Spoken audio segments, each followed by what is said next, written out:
ગુજરાતી ભાષા એટલી બધી સમૃદ્ધ છે કે એમાં જુદા જુદા ક્રિયાપદો છે. ચૂલો ચેતાવાય, દીવો પ્રગટાવાય, હોળી હળગાવાય અને ધૂણી ધખાવાય. આ ધખવું શબ્દ, આ જે ક્રિયાપદ છે ને, એમાં સાતત્ય, પોતાની એક જગ્યા ઉપર બેસીને કોઈ એક સિદ્ધ પુરુષ એ ધૂણો ધખાવે. કેટલાક એવા સંનિષ્ઠ કાર્યકરો હોય, સમાજ સેવાને વરેલા પટેલ સાહેબ જેવા મિત્રો હોય કે જે લોકો સંકલ્પબદ્ધ હોય, એ લોકો જે કામ શરૂ કરે એને એના નિશ્ચિત મુકામ સુધી પહોંચાડે. આ ધૂણું ધખાવવી એ સૌરાષ્ટ્રનો પ્રયોગ છે. એવો ધૂણો ધખતો હોય, પછી એ વ્યક્તિ ન હોય તો પણ એ ધૂણો જાગતો રહે અને એ બીજાને એમાંથી પ્રેરણા આપતો રહે.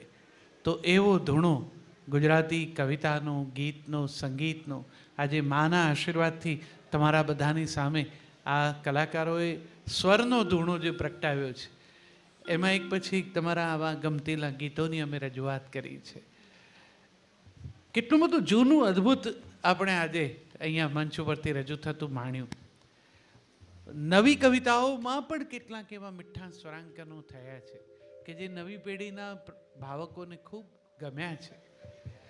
એવા એક સ્વરકાર આપણા ઉત્તર ગુજરાતમાંથી જ આવેલા શ્રી નૈનેશ જાની, નૈનેશે એક સ્વરાંકન મારા એક ગીતનું કર્યું છે અને ગીત એના ગુજરાતી ગીત કવિતાના ચાહકોને ખૂબ ગમ્યું પણ છે. તો એ નીવડેલી રચનાની રજૂઆત કરવા માટે હું ડૉક્ટર પાયલ વખારિયાને આમંત્રણ આપું.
મારું ચોમાસું ક્યાંક આસપાસ છે.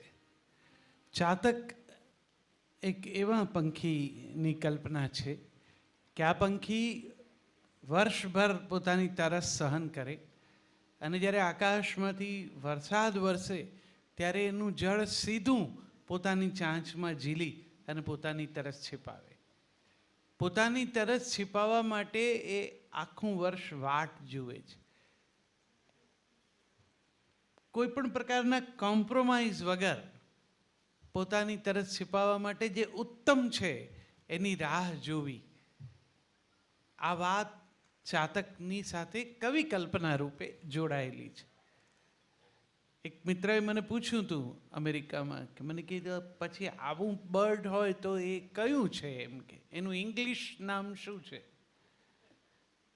હવે મારું અંગ્રેજી બહુ મર્યાદાવાળું એટલે હું મૂંઝાઈ ગયો. મેં કહ્યું આ ચાતકનું ઇંગ્લિશ શું કરવું? એટલે પછી મેં કીધું કે ના, એ તમારે અંગ્રેજીમાં ન હોય. મને કે એવું કેવી રીતે હોય, ના હોય? મેં કહું આટલી બધી રાહ જોવાનું તમારા લોકોના સ્વભાવમાં જ ક્યાં છે? તમારે તો એક તાળાની 2-3 ચાવીઓ હોય છે. આ તો રાહ જોનારાઓની દુનિયાની વાત છે. હવે કોઈ કોઈની વાટ જોવા જ માગતું નથી. કેવા કેવા તાળા થઈ ગયા. હવે એક જ તાળાના 3-4 ચાવીઓના ઝુમખાન, પાછા બધા પાસે જુદું જુદું, ધણી પાસે જુદી, ધણિયાણી પાસે જુદી, બાબો જુદી રાખે ને બેબી જુદી રાખે, એક પાછો રામોય રાખે. કારણ કે આમાંના કોઈ ન આવે તો એ તો આવે જ. આ પરિસ્થિતિ હોય ત્યારે આ ચાતકની જેમ વાટ જોવાની વાત કોને હોય? અસલ તો તાળું હોય તો જે વહેલા પહોંચી જાય એ દરવાજે ઊભા રહે. ચાવીવાળા આવે, એ ખોલે કેડેથી જુડો કાઢીને, ત્યારે અંદર જવાય. એ ઘરવાળા છે, ઘરની ચાવી એની જ પાસે હોય. ચાવીનો બહુ મહિમા છે. જે સિનેમામાં આમ દ્રશ્યો દેખાડે છે, વહુરાણીને નવી નવી પેલા સાસુમાં આમ ચાવીનો જુડો આપે એટલે એનો ક્લોઝ શોટ આવે.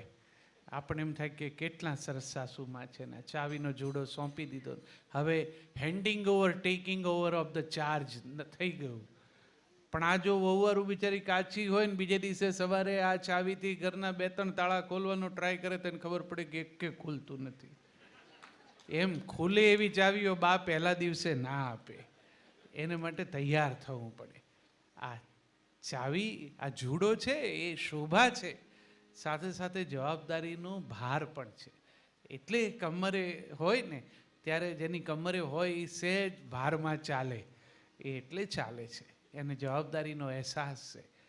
પણ આ ચાવી અમારે ત્યાં એક નવું કપલ આમ પરણેલા રહેવા આવેલા બાજુના ફ્લેટમાં. ત્યાં મને એમ, આપણે એમ કોઈની જિંદગીમાં બહુ જાજો રસ ન લેવો જોઈએ, પણ નવા હોય એટલે આપણું ધ્યાન અમથું વધારે જાય જ. કારણ કે એ લોકોનો પ્રેમ બહુ છલકે અને એમના ઓરડામાં ન છલકે, એથી જાજો આંગણામાં આવીને છલકે. અને આપણે ઓરડામાંય સાંસા હોય એટલે આંગણાવાળાનું તો જાજુ આપણને ઈર્ષા થાય.